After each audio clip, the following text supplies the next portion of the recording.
Assalamu alaikum warahmatullahi wabarakatuh. Welcome to Language College Hargeysa. Here talking to you is Macalin Mahdi. Aad baan idin wada salaamaya. Soo dhawaada. Today we'll have a short live session inshallah.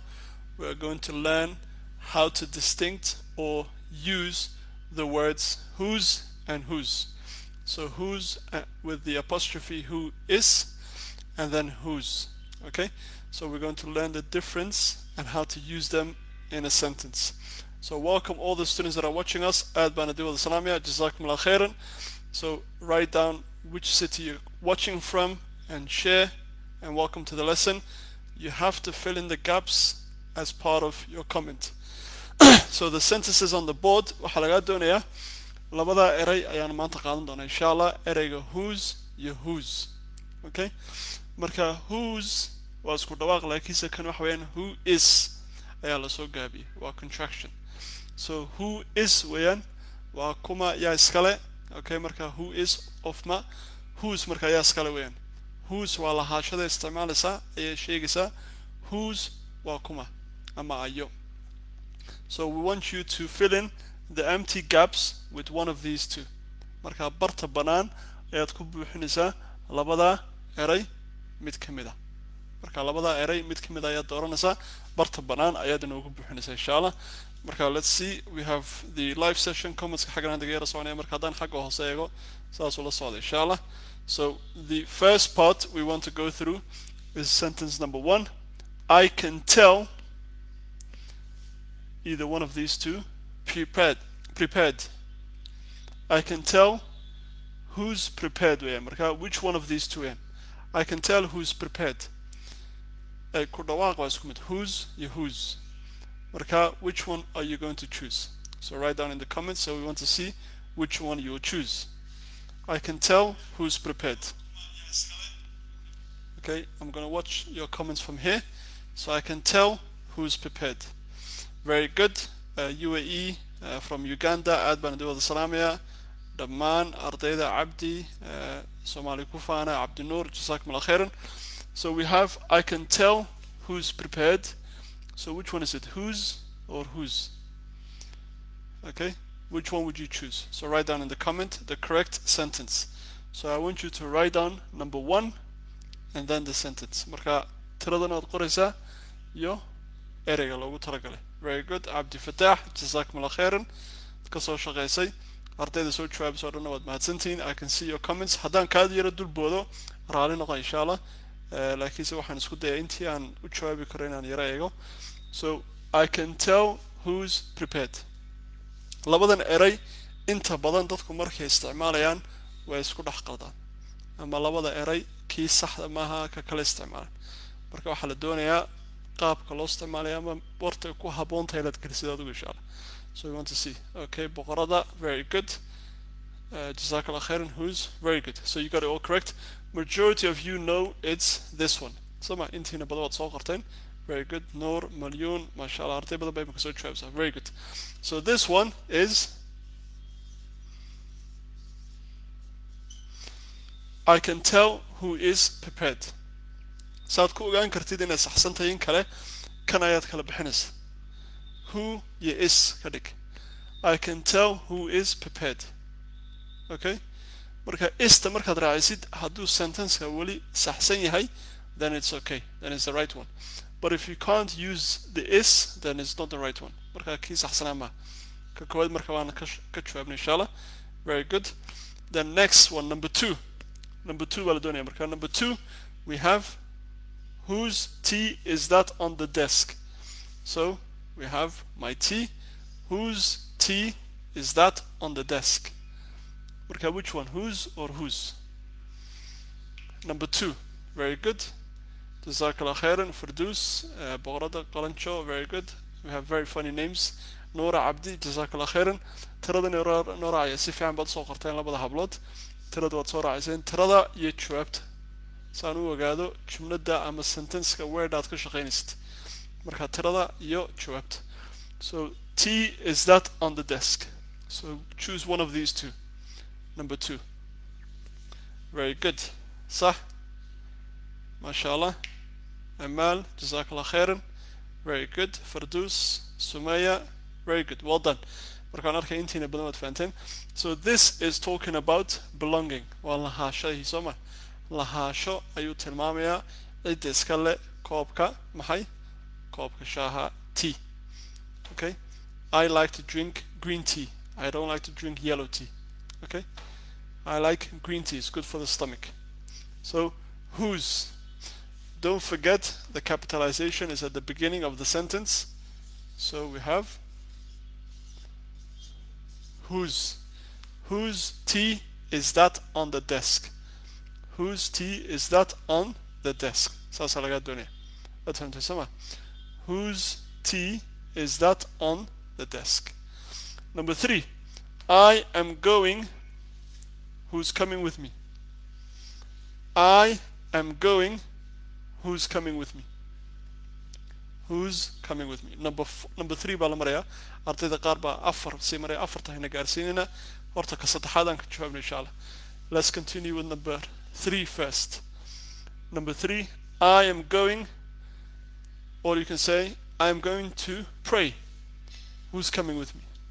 I'm going to Berbera. I'm going to the office. Who's coming with me? Okay, so I am going. Who's coming with me?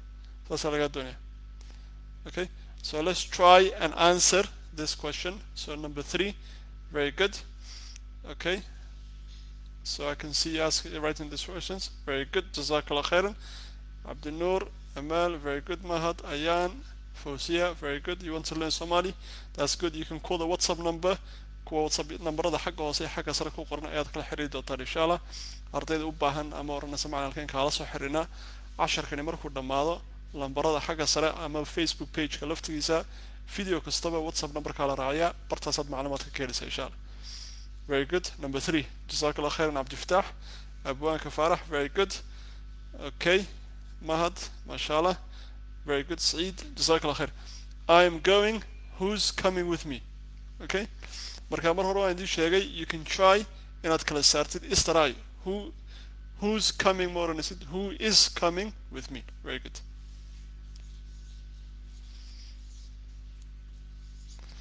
Who's coming with me? I'm going. Who's coming with me? I'm going to the office. waad sii dheerin kartaa weerda markaad sii dheeraysid you can add different prepositions, you can add adverbs, adjectives, you can make it as long as you want. I'm going. Who's coming with me? Number 4, whose shoes are those? Whose shoes are those? Number 4 baa la maraya imika ka afraad. Whose shoes are those? Okay, very good. Jazakallah khairan. Very good. Maryoon, Abdurrahman, Munir, very good. Okay, so wada hadaba, mashallah.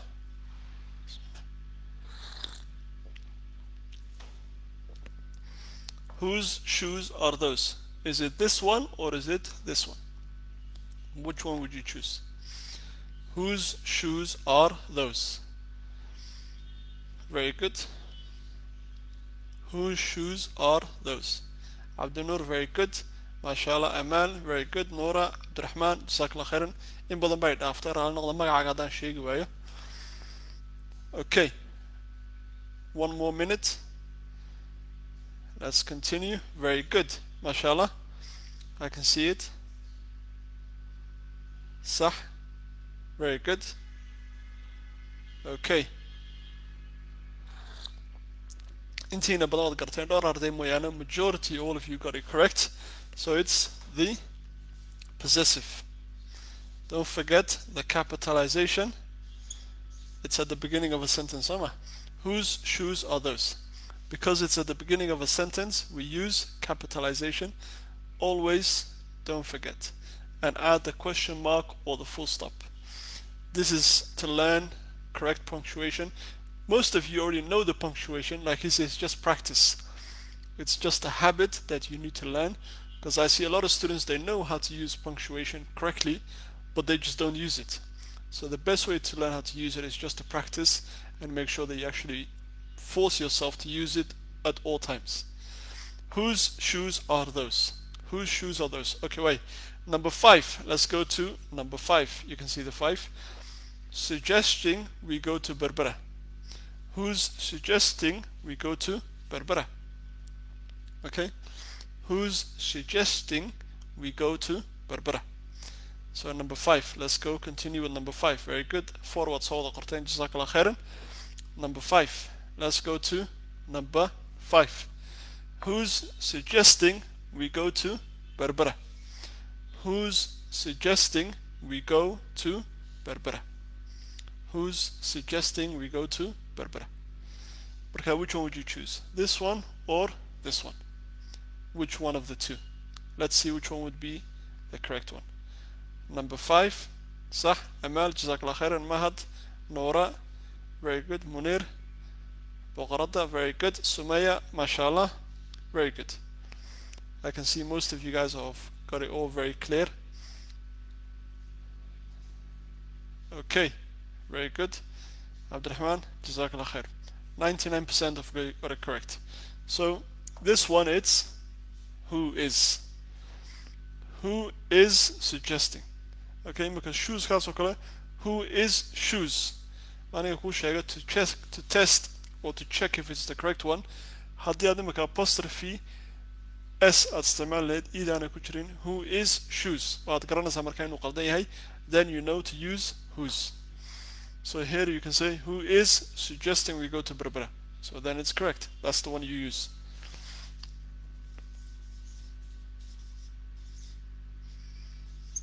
Who's suggesting we go to Berbera? Very good. Jazakallah khairan. Fardus ardayda wali soo jawaabisa. Mawlid, very good. Number 6. Number 6. Your favorite teacher. Who's your favorite teacher? Who's your favorite teacher? So let's look at number 6. Very good. Abu Bakr, just Ayub Abu Bakr, Jazakallah khairan. Boqorada number 6 also got it. Very good. Well done. So do I. Very good. dad badan baa imika soo galaya su'aalana weydiinaya inta xagga dambe ka daawanaysa fadlan markuu video dhamaado dib baad soo celin kartaan insha Allah bilowgaad ka soo bilaabi kartaan intan imika kii ugu dambeeyay marna insha Allah wixii su'aalo kalena xagga hore laga jawaabiyo. Okay, you got a question to ask. Boqorada, ask your question, no problem. Soo qor. Sumaya, Amal, Abdul Iftah, very good. Okay. Okay. So wada marka. This one is a little bit of a difference. Okay.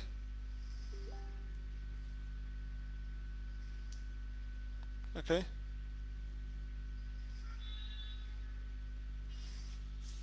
Okay, so very good. Hey, so mashallah, King Abdullah, mashallah, Hamza, Abdi, many students are joining us all. We're not asking Abdi Samad, what maha, labadana kala dooranaysa, who's ama who's. Okay.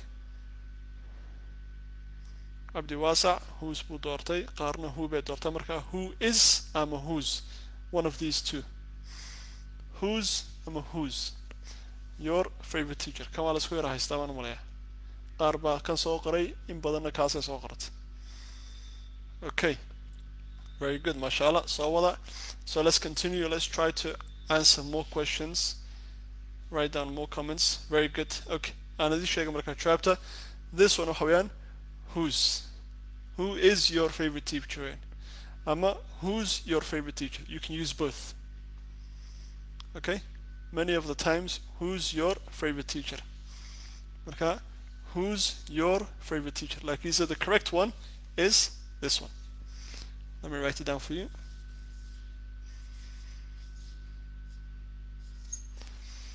Who's your favorite teacher? Who's your favorite teacher?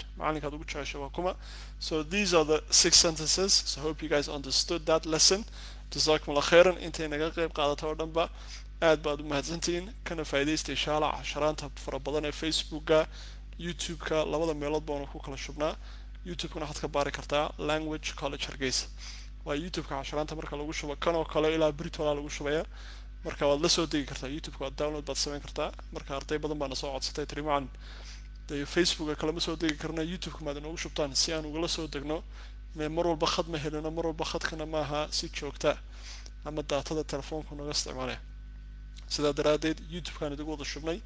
youtube-kana magaca page-kun baad ka raadinaysaa language college hargeysa.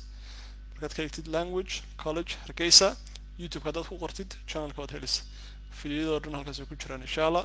waad soo wada download garan kartaa, waad eegi kartaa wixii macluumaad ee dheeraad ee ku saabsan koorsooyinka online-kana lambarada xagga sare iyo kuwa xagga hoose. fadlan inta imikana daawanayso oo dhan ee casharka ka qayb qaadatay sii share gareeya. idinkuna aad baad umahadsantihiin dhammaan. jazakum allah khairan. So okay, very good. So the question we have is from Boqorada, meaning your English is clear from Canada. No, I'm not from Canada, I'm from the UK, from a city called Leicester City in the UK. Very good. aad baan idin wada salaamay. waxay su'aalo kala qabtaan soo dhawaada. I answer the question Boqorada. So I'm from the UK but not from Canada. But this word oo kale imika tusaale oo kale, that word favorite waxaan u qornay American style. So this is not British. The British, they use O iyo U. xagga oodaas O iyo O ayaa ka dhigan. So OU favorite. But in American English they write O only. So you have to know the difference between British English and American English. Mine is a bit of a mix. Okay, like he said, the reason why we teach American English because it's easier for the students. Okay, hope you guys understand that. Jazakum Allah khairan. mar labaad aad baan idin wada salaamayaa. Asalaamu calaykum waraxmatullaahi wabarakaatu.